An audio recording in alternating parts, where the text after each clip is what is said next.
and welcome to another episode of Conversation with a Chef. I begin today by acknowledging the Wurundjeri people of the Kulin Nation, traditional custodians of the land where my half of the conversation took place, and I pay my respects to the elders past, present and emerging. I'd also like to acknowledge the Ngaitahu tribe who made their home in Te Waipounamu, the South Island of Aotearoa, New Zealand, 800 years ago, before it was colonised by the British. Today I'm talking to Sarah Bonoma from Dancing Sands Gin in Golden Bay.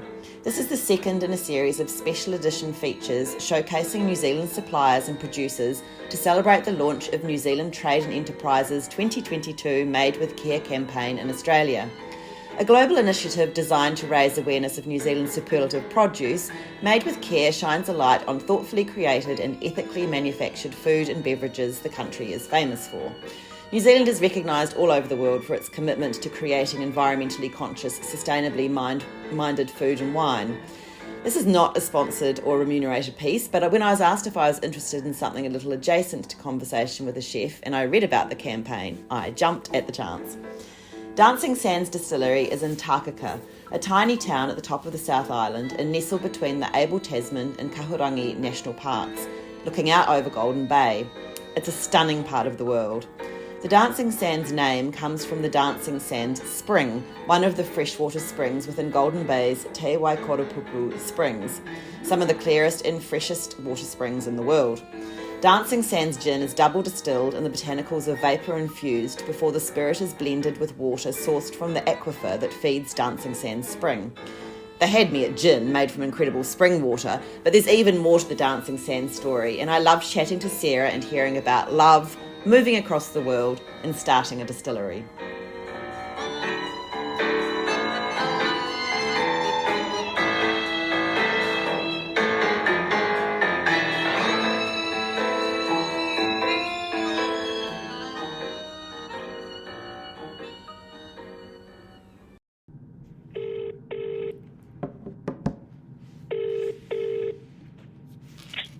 Hi, this is Sarah. Hi Sarah, it's Jo Ritty here from Conversation with the Chef. How are you? I'm good, thanks. Jo, how are you going? Yeah, good, thank you. Thanks for your time today. Oh, no. Very happy to chat to you. So I'm calling from Melbourne and it's 1 o'clock and I know that in New Zealand it's 3 p.m. there and where are you? Right now I'm in my home office in Tasman at the top of the South Island. Beautiful. Do you have an amazing view out your window? It's pretty nice. The sun is shining. You can see lots of greenery, trees. The autumn is here, so everything is a beautiful red-brown colour. Lovely. I was looking on your website, and it's so glorious. Golden Bay is beautiful, and I know that the photos, that the actual reality does live up to the photos. So I'm a bit envious that you're living up there. I'm originally from Christchurch, which is also great, but it's very beautiful up in the Tasman.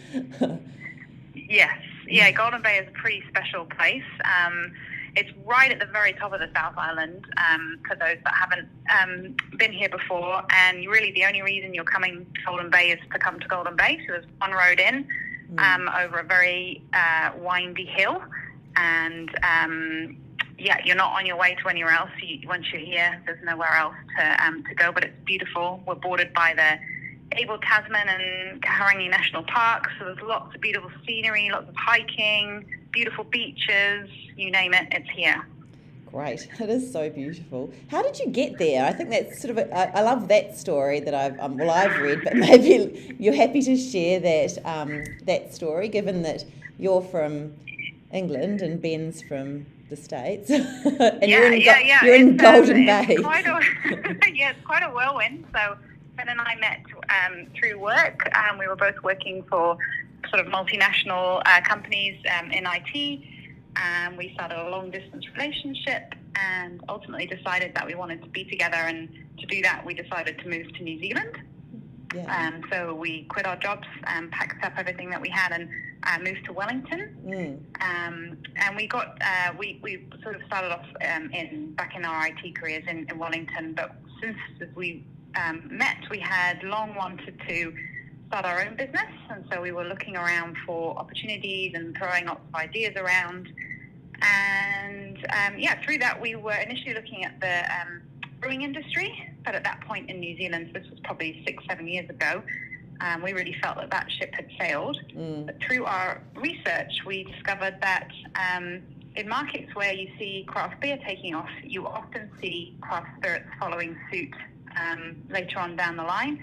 And at that point, there wasn't the amazing diversity of gin distilleries that there is today in New Zealand. And then Ben was looking online one day and he found a still for sale on Trade Me, which is like the New Zealand equivalent of eBay, I guess, in Golden Bay. And that was somewhere that we had been as tourists. So we had done a little tiki tour around the South Island when we first arrived in New Zealand, and we had spent a couple of weeks camping in Golden Bay, and we absolutely loved it. And our eldest daughter had just been born. She was just 10 weeks old at the time, so we decided to take a trip down to Golden Bay and take a look at this still. Wow. And we always joked that it was the sleep deprivation of a newborn baby that made us decide that was the perfect moment in life to quit our comfortable corporate jobs and move to Golden Bay and start a gin distillery about which we knew absolutely nothing. But that's exactly what we did. So was it? So obviously the still, was alluring, but then was it the fact that Dancing Sans Spring was there as well? Is that what drew you there? Yeah, so obviously the still being there, Golden Bay being such a beautiful location, there's a huge variety of people here. It was just a great place to be. And then obviously the water quality. So the township of Takaka, where our distillery is, sits on top of an aquifer that comes out down the road at the Waikoropupū Springs, which is the clearest springs in the world. Wow. It's an incredible place, and has a lot of incredible meaning. We're everyone in town is using bore water, and so we have this amazing quality water. We have a beautiful location, and it just really inspired us to give it a go. So did you also inherit some of the people that might know how to make gin, or how did you go about getting your team together?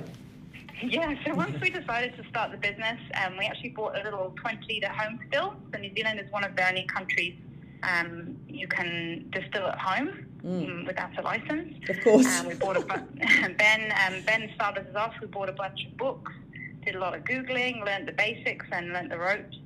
And then initially when we started, we had someone working with us who had some experience.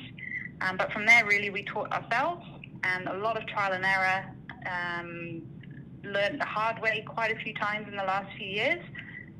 And now we have a team of distillers that we've trained based on how we learned to distill.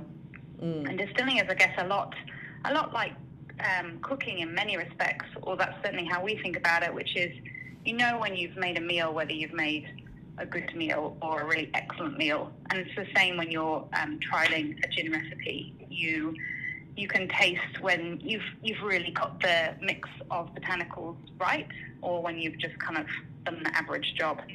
And Ben, my husband, has done all of the product development on all of the products that we've released, and he has done just hours and hours of R&D and working out what flavors work well together and which are easy to use and which are hard, and he's just basically put together all of the recipes that we have himself.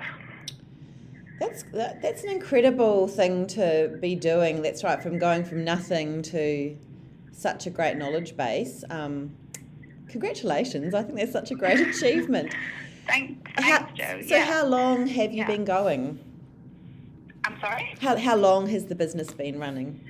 Yeah, just over 6 years. We started in April 2016. Okay. Yeah, and we spent the first 6 months, then we basically shut the doors and we just figured out up from down, and we figured out how to scale recipes, and from, our little trial 20-litre still up to our production still. And then we sold our first bottle of gin in October 2016. So you'd have to really like gin yourselves to be testing so much. Yeah. Yes. Yeah, well, luckily we met when Ben was living in New York, and we used to go to drink gin martinis in cocktail bars in New York in the good old days before children arrived. Yes. And so we really enjoyed gin as a drink. So it was an easy segue into making it. Although I have to say that actually today, 6 years later, Ben and I probably drink less gin now than we ever have done, just because it's become something that we're constantly tasting and trying for work. Sure. And so we drink a lot less of it socially than we used to. And what are the botanicals you use? I saw there's a beautiful photo of the copper still on the website, and I can see some herbs being sort of waved around the entrance of it. But what do you use? Yeah, so our core recipe is a spice-forward gin. Our dry gin is spice-forward with the botanicals that we use, which is quite unusual for a dry gin. A lot of dry gins would traditionally put citrus in their botanical mix, but we decided that we wanted to try something a little different. So we use locally foraged manuka, which is a native shrub. It's got almost a pine-like flavour to it. We obviously use juniper berries, and then we use peppercorns, cardamom, coriander as well. So lots of Indian peppery spices in there, spice flavours. And then almonds, which we use for mouthfeel. Wow. And we also add in licorice root and angelica root. So the licorice root is beautiful. It gives it a wonderful aniseedy tail to the gin. It sounds so delicious, and I'm actually still at school when I'm recording this, and it's 1:00, so it's probably a bit early for me, but it's making me really want to rush out and try some of your gin. How much do you make? What I don't even know per when, but how many bottles do you put out a year, perhaps? Yeah. I guess this last year's around 45,000 bottles. Wow. So we're selling in New Zealand and also exporting overseas to quite a few markets now. So the production has grown quite significantly, and we've actually just installed a new still. So we are moving up from the still we bought 6 years ago to a new 700-litre hybrid still, which will enable us to keep up with that demand and hopefully continue to grow the business. And we also, when we first started, we also made rum from fermenting our own molasses and vodka. But since our gin took off, we've had to sidestep those beverages. So we're hopeful with the new still we'll be able to get back into those categories sometime down the line. Sure. And I know, as you say, gin has really taken off, and I know there's lots of gin producers in Melbourne alone, not to mention Australia. So, entering awards and competitions and so on, are gin makers a breed apart, or what's a collective of gin makers? Do you have that sort of experience of all being in the room together, or not really? Absolutely. Yeah, no, absolutely. So there's a great community in the distilling industry, both within New Zealand and also internationally. And that's one of the things I've really enjoyed about this industry. So, for example, in New Zealand, we have the Distilled Spirits Aotearoa Association, which is basically a group of all of the distilleries, and we share problems, ideas. We've joined together to try and create better regulations and ways of doing things in the industry. But also internationally, for example, I've had contact with Australian distilleries and others in the US when we've had problems we're trying to solve or questions to ask that we haven't been able to find the answers for here. It's pretty common for a distillery to just tap up another one that might have the answer and help each other out, and that's been really refreshing point from the. Oh, it's great. It's good to hear. I'd like to think that communities would be helping each other and not just in competition with each other. I think there's absolutely room for everyone. And I think for our industry as well, we're obviously all up against the big brands that you would know in a liquor store, and I think our view is it's much better to work together as a team than be to competing against one another. And so, we had great relationships with a number of distilleries in New Zealand, and there's gin events now, a pretty big thing here, as I believe they are also in Australia, and that's a great way for us all to get together and just catch up on how things are going, and it's wonderful. That kind of ties into my next question, because you've really touched on, I guess, the environmental aspect of Dancing Sands, but that sustainability, and sometimes that can be sustainability of people and communities and so on as well, but what is that sustainable and environmental aspect of Dancing Sands? Yeah, so this is something we're very actively looking at the moment. We've already made some small changes. So, for example, we're trying to remove plastic wrap from the distillery and using reusable pallet wraps instead of plastic pallet wrap. We upcycle some of our waste materials into other products. So, for example, we make a gin jam out of our the leftover strawberries when we make our sun-kissed gin. It's delicious. We also partnered with another local business here called Global Soap, and they upcycle our waste botanicals and waste wash. So that's what's left over after the distillation finishes, and they've helped us turn that into a soap. But for sort of bigger projects and ongoing, one of the key things for us is looking at implementing a water recycling system for the still. Obviously, when you're distilling, you use water in your condenser to cool your vapor down and turn it back into a liquid. And we would like to get into a place where we can recycle that water around and not always be using fresh water, amongst other things. But I think certainly across the industry, it's front of mind, and there's a lot of great projects happening in this space, and so something that's front of our mind with every new product we make and every decision we take, and as we develop the business. And just finally, Sarah, what does it mean for Dancing Sands to be part of the Made with Care campaign?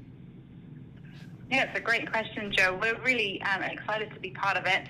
It's a great way for New Zealand to showcase some of its amazing food and beverage products that we have here, and so for us to be included is a real privilege, and it's exciting to be able to connect up with other Australian businesses and consumers and show them what we have. We already have quite a following in Australia, so we have a number of customers who regularly order our gin from us here in New Zealand. So for us to be able to enter the Australian market in a more meaningful way is really exciting. I could not believe, I've lived here for 11 years, but my heart's still very firmly in New Zealand. And looking through the products, I just, not that I've had anything to do with any of them, of course, but I felt so proud to be a New Zealander and excited too that, I think New Zealand has always battered above its weight in many domains, but it's lovely to be, be showcasing all those special products with, absolutely ethical, environmentally sustainable practices as well. And I felt so proud to be a New Zealander. So it's a great campaign, I think. Yeah, that's great to hear, Jo. I completely agree. New Zealand really does punch above its weight with what it produces, especially for such a small country. We do pretty well, so we're very proud to be part of that. Yeah. Well, look, thank you so much for your time. I'll let you get back to your Golden Bay idyll. It's quite grey and overcast in Melbourne, so I think you've got the better deal. But all the best, and it's been really lovely chatting. Thank you so much for listening to this episode of Conversation with the Chef with Sarah Bonoma from Dancing Sands Gin in Aotearoa, New Zealand. If you want to experience all the greatness for yourself, which of course you do, you can check out Dancing Sands on Instagram at Dancing Sands, or one word, or go to their website at www.dancingsands.com for some stunning photos of Golden Bay, the spring and the alluring copper still. You can see more lovely producers on the Made with Care campaign on @discovernew.nz. As for me, I'm also on Instagram at Conversation with a Chef, and if you want to read the chat, you can head to www.conversationwithachef.com. I would so love it if you told a friend about my chats, And of course, you can follow me on Apple and Spotify podcasts. Once again, thanks for listening and have a great day.